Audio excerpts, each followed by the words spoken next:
Hi, this is Mike with JTops, and today we're going to put the hardtop back on over our JL soft top.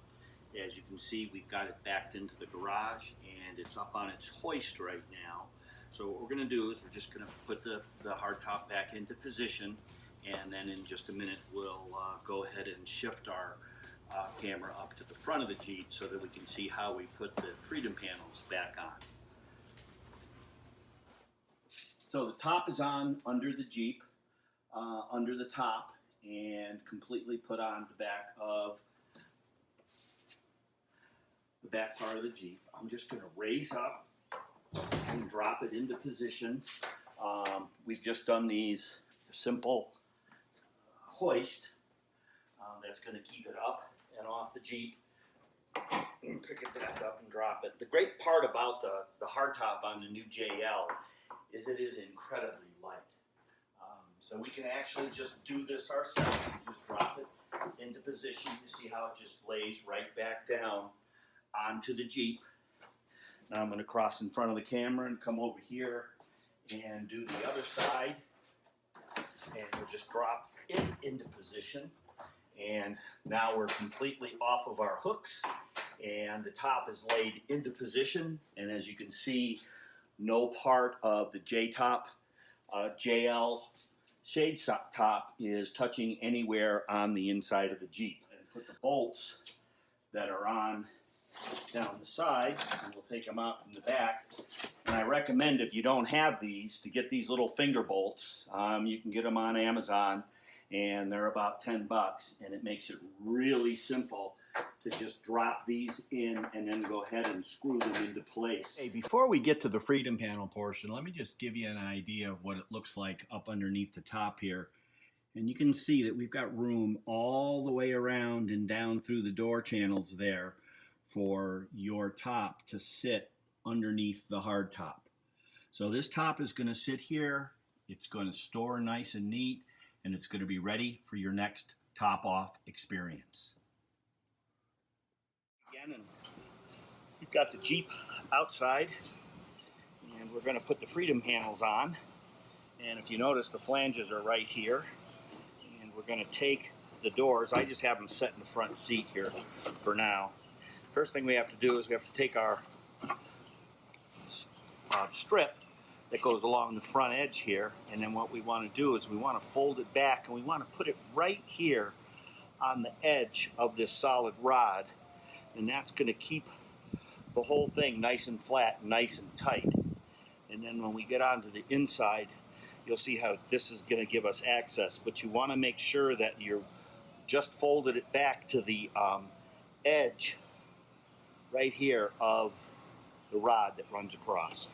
So now I'm going to take the freedom panel, and I'm just going to pick it up, lay it here in place. We're going to slide it on, and it's going to drop right into place.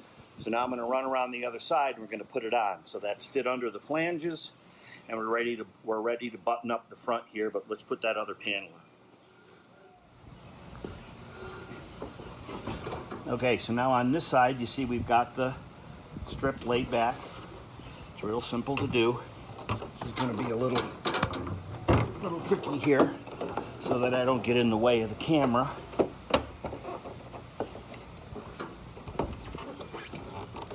We're going to take the panel and we're going to put it on, and once again it's going to just slip into place, and these are going to drop in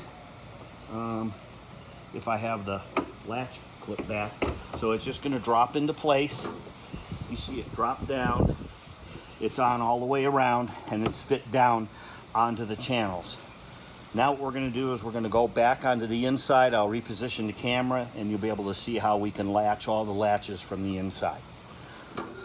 You see the bar that's stretching across, that's sitting in the notches, so it's giving you really good support right here. You're just going to take this latch, drop it into place. You're going to take the two center latches, and you're going to clip them and pull them right into position. That just locks it on these two flanges.